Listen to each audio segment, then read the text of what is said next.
They're dissociating from everything physical and material, everything known. That is the exact moment we call getting beyond yourself. We all learn these lessons as we move along, but being able to change it in those moments when you don't want to, justified or valid or not, some circumstance in your life causes you to feel and think certain ways, causes us to be more victimized by our environment. And we're teaching people then how to create better lives, not just do the meditations and then go unconscious for the rest of their day, but to stay conscious and to stay in the energy of their future. If you're waiting for an experience to happen so you can feel the emotion of the event, for the most part, you're living in lack or separation. We now know then if you can create coherence in your heart, that heart produces a magnetic field that literally causes you to expand your energy. And the more coherent the heart is, the more you can lay the thought of your future on that energy. And I've said many times, the emotions of anger and frustration and suffering and pain cannot hold the thought or the intention of that future, because those energies or those emotions carry a different frequency or intention. So then, when you can combine a clear intention with an elevated emotion, you are changing your energy. And the practice of doing this is the important point, because so many people ask to heal. They want to understand why they're not healing, and for the most part, they haven't learned the formula to heal. They want to create more abundance in their life, but they haven't practiced the formula to create a change or more coherent energy. And the people who begin to do this properly, something magical happens. Their brain begins to change, their gene expression begins to change, their immune system gets stronger, they start having synchronicities in their lives, and it's those synchronicities in their lives that are telling them that what they're doing inside of them is producing feedback in their outer environment to let them know that on some level those coincidences and opportunities is the quantum field or universal mind organizing events equal to their energy. And people in this work that understand that when they get angry and frustrated and impatient, they've lost their connection to their future and they're back to the energy of their past. Now, there's nothing wrong with that. We all learn these lessons as we move along. But being able to change it in those moments when you don't want to, justified or valid or not, some circumstance in your life causes you to feel and think certain ways, causes us to be more victimized by our environment. And we're teaching people then how to create better lives, not just do the meditations and then go unconscious for the rest of their day, but to stay conscious and to stay in the energy of their future. Now, people come to this work for all kinds of reasons. Some people do want their abundance. Some people want a new relationship. Some people want a new career. But really what they want more than anything else is wholeness. What they want is to feel more joy, more love, more freedom. And we teach people how to do that. So not everybody in this work heals. This is a process of discovery. But in the last couple years, we have seen so many incredible miracles, so many transformations. And we have the evidence not only in science and the things we're measuring, and all the wonderful new opportunities that are coming out of this work with other scientific universities and communities that are interested in studying us, but also our testimony, our students. They are the living example of what's possible. And that means then if other people can do it, you can do it as well. And it's going to take practice. It doesn't mean like if you've read all the books on how to dance the salsa and you've memorized all the content, but you've never got on the dance floor and done the salsa, or you've read the books on how to tango, but you've never actually practiced and got your body involved in doing the tango. It doesn't mean that you're not a good dancer. You may have all this talent to be able to do it, but to learn the steps and to make it look natural and easy, and to begin to see that you're evolving your experience is fundamentally important to this work. So I wanted to connect with you to let you know that I have a lot of questions also. And I think all the time about building a better model of understanding, and you should too. And you should investigate the answers to those questions on your own. It's so important for you to take a moment and look for the answer. Not ask the question and have someone answer it for you, although that's great in a community because our community informs each other. Our community supports each other. Our community heals one another. We honor one another. We respect one another. We tell the truth to one another. We shine for one another so others can shine. We educate one another. These are all the important attributes that build a indivisible bond amongst the community. But the important element then, more than anything else, is seeing feedback in your life. And so people can come for all kinds of reasons to do this work. And to me, it doesn't matter. What matters the most is that you're patient with yourself.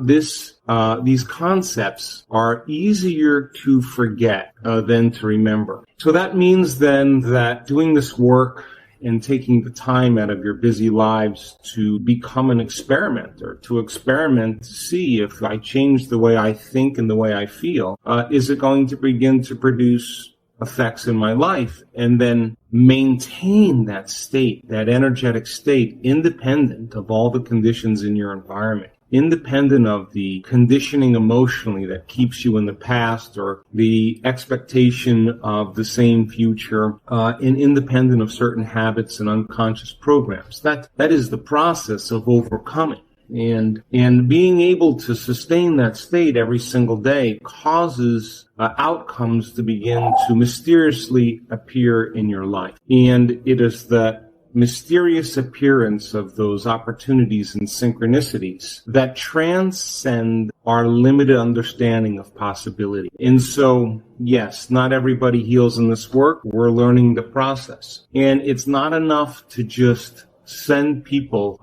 love in this work. Love is the wind that moves the feather in one direction. Intention is what lands the feather on the coordinate, on the person, on the circumstance, on the condition that you want to change. And it is our intention that is a function of our brain, a function of our ability to hold an intent or focus. The emotion is the fuel that moves us closer to that outcome. And so it's important for you to understand then that if not everybody heals in this work, and it's a practical application of overcoming every single day that allows you to become somebody else, then it would be about becoming. It would be about you becoming a greater version of yourself. And I've said to so many people in this work, you know when you're changing in your life and when you stop talking about it. And when you stop talking about it, it means then that you're engaged in the process. You are in the river of change. So sending love to someone in a certain direction is good, but we require more. And I know many of you have not been schooled or instructed in the coherence healings, and that's okay. We have so many things that we're planning for our future with our communities.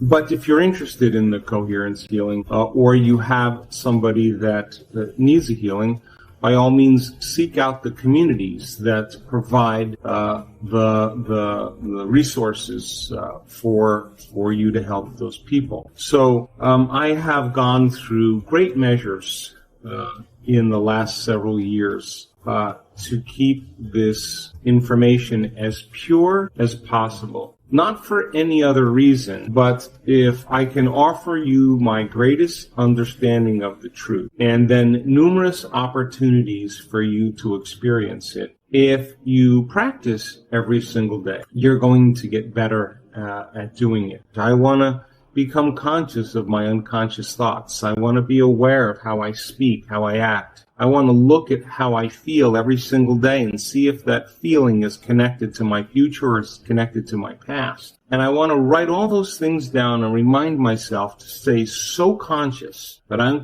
go unconscious and return back to that old personality that's connected to the same life. And then thinking about thoughts you do want to fire and wire in your brain and have them through repetition with intention and attention.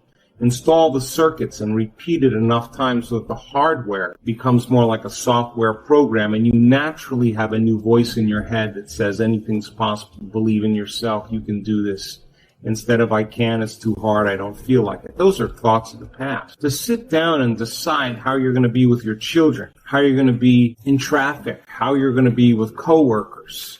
What would love do? And begin to review and rehearse in your mind how you're going to be. And the act of rehearsing in your mind truly begins to install more neurological hardware.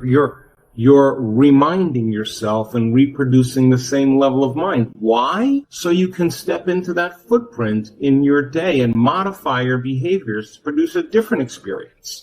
That experience produces a different emotion. And you're going to want to feel that emotion instead of the emotions of your past. And then teach your body what your future feels like. Start making those chemicals.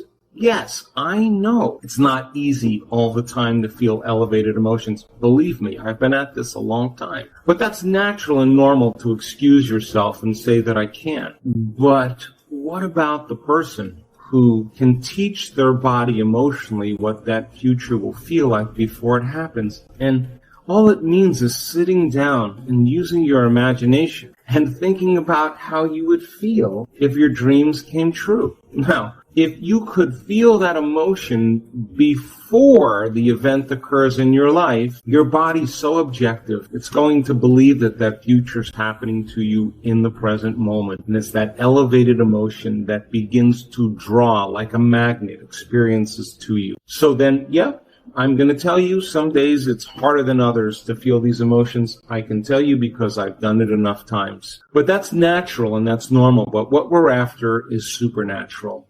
And if you can feel the celebration, the gratitude, the freedom of expression, the joy, the love for life, and you can feel that ahead of the experience, not only is your body so objective that it's believing that future is happening to you in the present moment because it doesn't know the difference between the real life experience and the one you're fabricating by thought alone, but also if the environment signals the gene, and it does, and the end product of an experience in the environment is an emotion, you're beginning to select and instruct new genes, and you're changing your gene expression in changing your body, upregulating genes for health.